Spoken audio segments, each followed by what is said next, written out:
Educación superior. Acceso, permanencia y perfil social de los graduados comparados con los egresados de la educación media.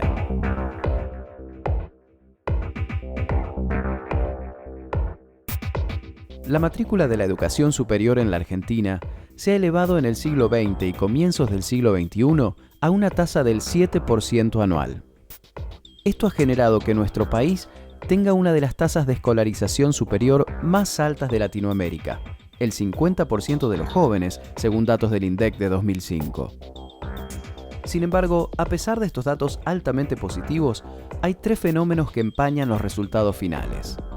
En primer lugar, la tasa de deserción es muy alta. Además, la calidad de las instituciones educativas es muy variada y genera un aprendizaje muy heterogéneo. Por último, la creciente exigencia del mercado laboral produce una demanda insuficiente para personas con formación de nivel medio, generando un aumento del trabajo asalariado en condiciones precarias. El CITEAL, Sistema de Información de Tendencias Educativas en Latinoamérica, es un organismo dependiente del Instituto Internacional de Planeamiento Educativo de la UNESCO y de la Organización de Estados Iberoamericanos. Este organismo, el CITEAL, ha confeccionado una serie de indicadores sobre la base de la encuesta permanente de hogares en la Argentina, a fin de analizar las cuestiones del acceso, permanencia y el perfil social de los graduados de la educación superior comparados con los egresados de la educación media. Indicadores que fueron examinados en este trabajo de investigación. Los objetivos del presente estudio fueron examinar los datos elaborados por el CITEAL sobre jóvenes de 18 a 30 años en relación a sus oportunidades de inserción laboral. Examinar los datos de jóvenes de 25 años en adelante, analizando el perfil de los egresados, su evolución y su situación en el mercado laboral. Señalar medidas orientadas a atender el problema del abandono de los estudios superiores. Existe la idea generalizada de que la educación superior presenta un sesgo en su composición socioeconómica hacia los sectores de clase media y alta. Si queremos examinar este fenómeno, dado que para ingresar a la educación superior se requiere tener un título secundario, hay que tomar para el análisis solo aquellos que han concluido sus estudios de nivel medio y no al total de la población de jóvenes. Aquí encontramos un primer dato importante. Si bien los datos confirman que los jóvenes de clases más altas tienen una mayor presencia entre los estudiantes de la educación superior y sobre todo entre sus graduados, vemos que la principal barrera para los jóvenes de clases bajas es el nivel secundario. En este gráfico que muestra estadísticas del año 2000, vemos que en los dos quintiles que representan a las clases sociales más bajas, entre el 79 y el 67,5% de los jóvenes no terminaron sus estudios secundarios.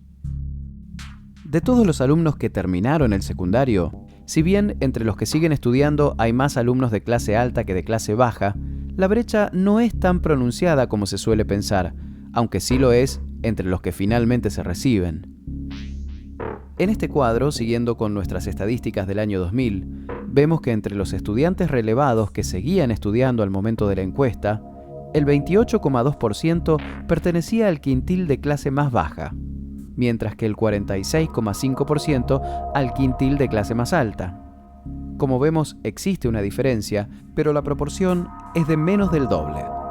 En cambio, cuando hablamos de los graduados, vemos que en el primer quintil nos encontramos con un 3,9%, contrastando fuertemente con el último quintil, el de clase más alta, con un 21,8%, una diferencia de más del quíntuple.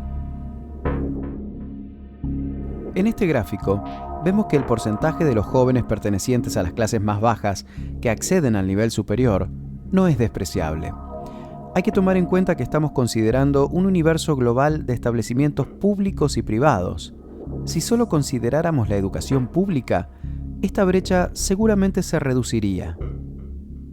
Ahora, para considerar el abandono de los estudios superiores, tanto de clases altas como bajas, debemos tener en cuenta que en este estudio se han analizado datos de una población de entre 18 y 30 años.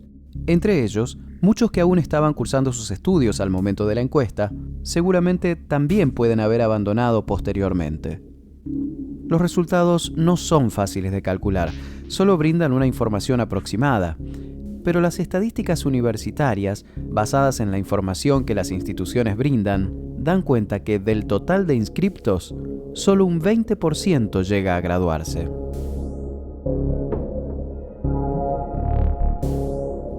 Entre los factores de deserción, no debemos contemplar solamente la división de clases sociales.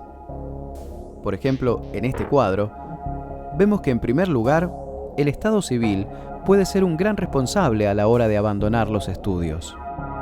Según este cuadro, el porcentaje de jefes de hogar y cónyuges encuestados en el año 2000 que abandonaron sus estudios superiores fue del 41,3%, mientras que los que aún seguían estudiando eran solamente un 17,5%. En segundo lugar, la tasa de actividad laboral también es otro importante factor.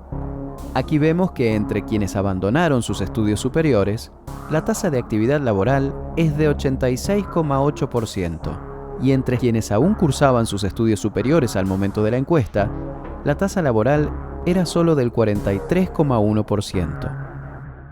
Esta realidad se corresponde con algunos estudios, como uno realizado sobre estudiantes de Ciencias Económicas de la Universidad Nacional de La Plata, que muestra que después de 2 años de cursado, los alumnos que no llegan a aprobar ninguna materia, en general, son los estudiantes que trabajan, los estudiantes de sexo masculino, los estudiantes que presentan mayor edad y los que tienen padres con menor educación. Esta última variable puede considerarse un indicador de nivel socioeconómico, lo que coincide con la mayor incidencia de deserción en el quintil de menor ingreso. De todos modos, se entiende en general que la admisión con bajo nivel de selectividad y la enseñanza gratuita no garantizan la permanencia de los sectores de menor ingreso en la educación superior. Volviendo al cuadro anterior, vemos también que el tercer dato que se muestra es que el trabajo precario se reduce entre aquellos que han cursado estudios superiores frente a aquellos que solo tienen un título secundario. Y aunque vemos que el porcentaje de trabajos precarios aumenta entre aquellos que aún continúan sus estudios, entendemos que se debe justamente a que el hecho de seguir estudiando es lo que no les permite salir de esa precariedad laboral.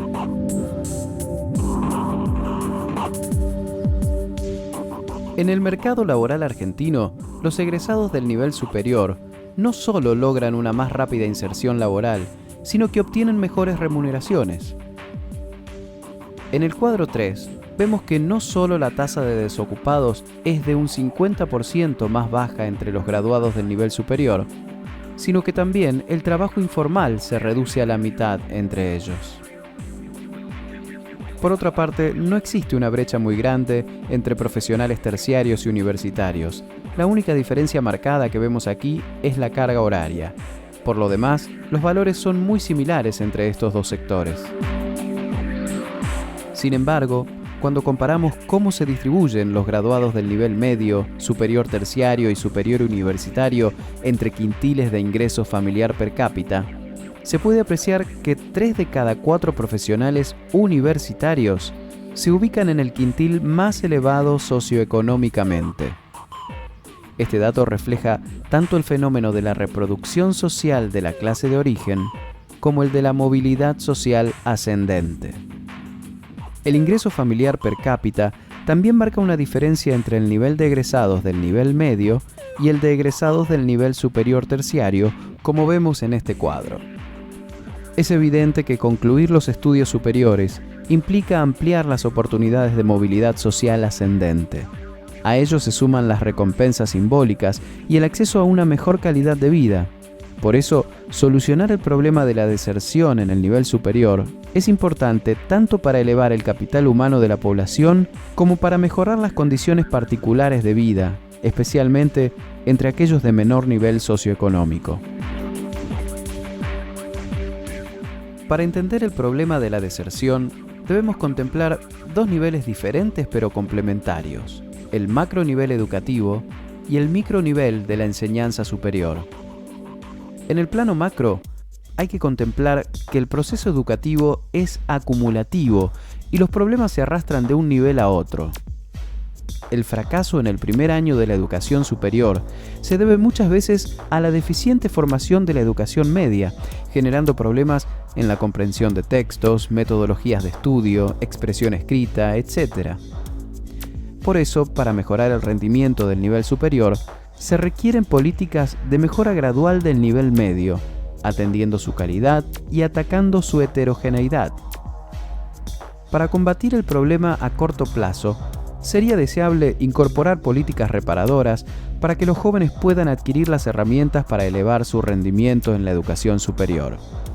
En Estados Unidos y Canadá, por ejemplo, los community colleges dictan talleres especiales para capacitar en lectura, escritura y problemas matemáticos, para facilitar los estudios superiores. Si bien en nuestro país hay programas de apoyo al último año del nivel medio, son muy acotados en intensidad y en duración. En cuanto a lo económico, en la Argentina existe un programa nacional de becas, pero su alcance es limitado debido al bajo número de becas disponibles. Finalmente, se debe tener en cuenta que aumentar el número de graduados del nivel superior en carreras poco demandadas puede contribuir a agravar el fenómeno de la credencial educativa.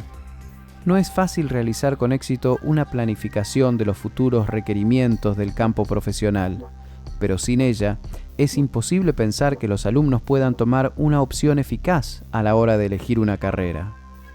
Algunos países han creado observatorios de graduados que monitorean los índices de inserción laboral, nivel de remuneraciones y trayectoria laboral en las principales profesiones.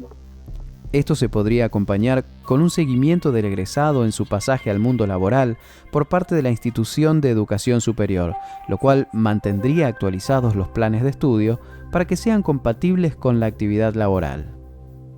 Además de estos cambios generales del sistema, podemos hablar de cambios dentro de las propias instituciones de educación superior.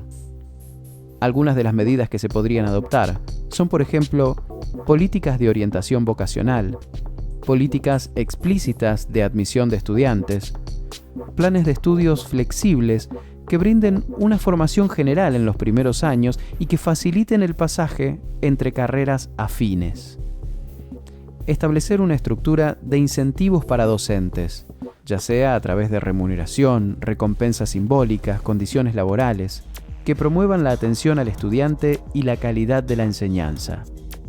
Y por último, algo básico y tan simple como establecer talleres orientados a los estudiantes con dificultad de aprendizaje.